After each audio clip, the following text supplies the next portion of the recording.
Bridges can be an unsettling experience for some. Walking over heights with water running or foliage underneath and looking down at a height can be very unsettling. So today, here at Unexplained Mysteries, we'll be taking a look at 3 bridge horrors.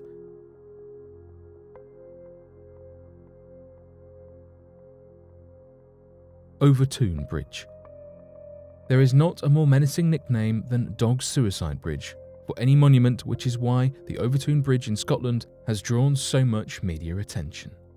Every day, dog owners cross the bridge on daily walks, but every day they must be extra conscious of where their dog is and what their dog is looking for. Sensing their emotions before crossing the Overtune Bridge threshold could be a matter of life and death. The bridge itself is a massive structure of solid concrete tucked behind dense foliage. It is a beautiful spot for tourists and locals to walk their pets, drink coffee, or simply admire that Scottish atmosphere. The walk over the bridge is short in length, only a few yards, but even in a short distance, the dogs who dare to walk over the bridge seem to be overtaken by a powerful force almost immediately. An estimated 300 dogs have jumped off the Overtune Bridge in search of something beneath. Roughly 50 have died from the plummet. Some of the dog survivors have even returned to the bridge to make another miraculous attempt to jump. What is compelling these dogs to suddenly abandon their owners and leap to their death? There are 2 main explanations. First, the dogs might be instinctively reacting to the overwhelming smells of wildlife below. The dense forestry around the bridge is home to many animals, some of which dogs are known to chase, such as ducks or rodents. However, many owners whose dogs have leapt from the Overtune Bridge report that their dogs have never been interested in chasing wild animals. There is wildlife beneath so many forested bridges in Scotland. Why is it only the Overtune Bridge that drives such strange dog behaviour? Other explanations veer on the side of the mythical. The landscape around the Overtune Bridge and the coordinates of it have been said to be a thin place, which refers to the pagan belief that heaven and earth have intersected. Locals from the area tend to believe in both explanations. It is said that Scotland is rife with supernatural occurrences and that believing in them is not as outlandish as it would be in the United States or other regions that value practicality so highly. The most common supernatural theory is that the dogs are summoned by the ghost of the White Lady, who is haunting the bridge to mourn the loss of her husband, John White. The White family used to reside in this area of Scotland before the tragic death of John. Residents of the area have even reported seeing the White Lady lurking about the town, mysteriously appearing in windows and doorways. Although not all the dogs who walk across the Overtune Bridge attempt to jump off it, almost all dog owners report their pet freezing or hesitating at the beginning of the path as if they sensed an unpleasant aura. The possibility remained that dogs might be capable of suicide. However, a reputable animal behaviourist, David Sands, affirmed that this was not the case for the dogs fleeing on the Overtune Bridge. David Sands admitted to feeling something eerie as he was investigating the bridge. There has not been an affirmative conclusion as to why so many dogs jump from the Overtune Bridge. Hell's Bridge. Hell's Bridge is not your typical tourist destination. It's not meticulously crafted, not in a particularly beautiful area, and was only made famous for the horrific murders of 7 local children. Hell's Bridge was infamously named after the haunting tale of Elias Frisk. After some children went missing in Algoma, Michigan in the 1800s, parents and town residents hosted a search party for the missing children.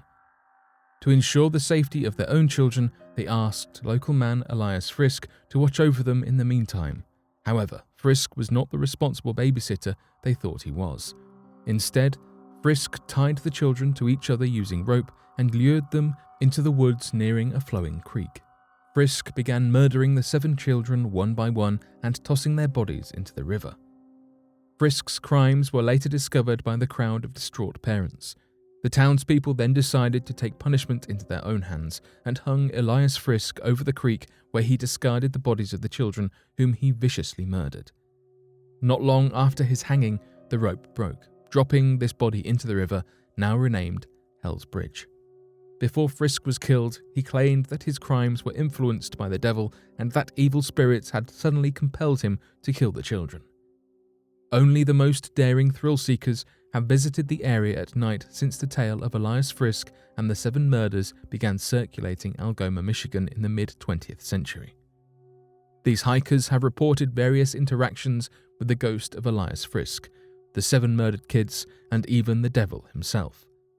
There have been reports of the children's faces appearing just beneath the water's surface, begging for help or screaming. These occurrences happen only after midnight, when the visitors stand on the bridge itself. However, some people are skeptical that the story of Elias Frisk actually happened. According to the census, the Frisk name had not appeared in the Algoma area until 1910, over 100 years after the murders were said to have taken place.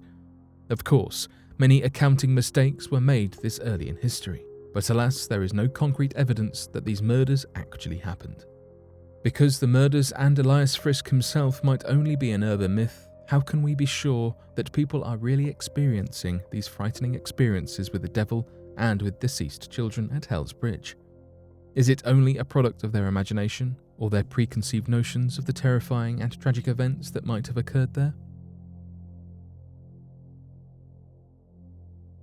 The Old Alton Bridge.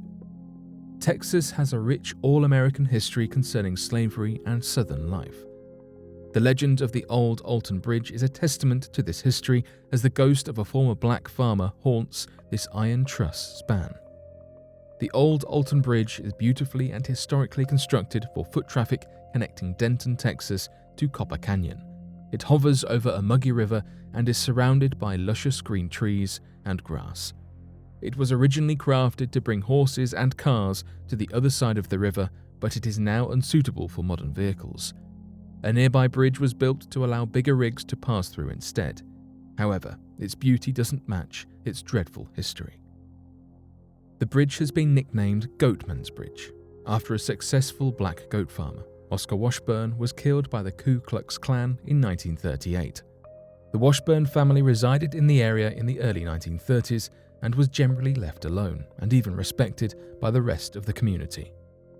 They were a prosperous family as they raised healthy resale goats that were necessary for farming at the time. Because the Ku Klux Klan ran rampant in Texas and other southern states, it was very dangerous for black people to be successful either financially or socially in the early 20th century. The KKK got wind of the Washburn family's success because of a promotional sign hung by the Old Alton Bridge and were enraged. One night in 1938, the Klansmen raced across the bridge to drag Oscar from his home and bring him to the Old Alton Bridge to be hanged. They wrapped a noose around his neck and hung him from the iron bridge over the water for the entire community to see. The legend remarks that the Klansmen went back for the rest of the Washburn family but murdered them in their home rather than lynching them alongside Oscar. Although lynching was a common method of disposal for Confederates at the time, nobody could have predicted what was going to happen next. When the Klansmen went to see if Washburn was truly dead, his body had disappeared without a trace. Visitors and residents of the area claim that Oscar Washburn's ghost still haunts the Old Alton Bridge. Visiting the bridge at night has brought all sorts of outlandish stories to light.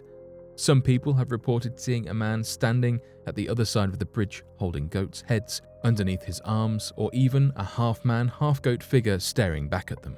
Others have reported more subtle incidents of their car doors locking and unlocking unprompted. Even if visitors don't see the goat man himself, they have reported seeing red glowing eyes in the distance. Tourists and visitors have concluded that knocking on the bridge 3 times at night summons the ghost of Oscar Washburn immediately.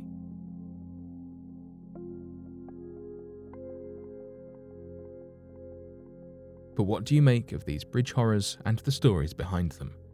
Be sure to let us know your thoughts in the comments section below and help us by growing this community while working to solve these unexplained mysteries. Thank you for watching, and don't forget to subscribe for more videos.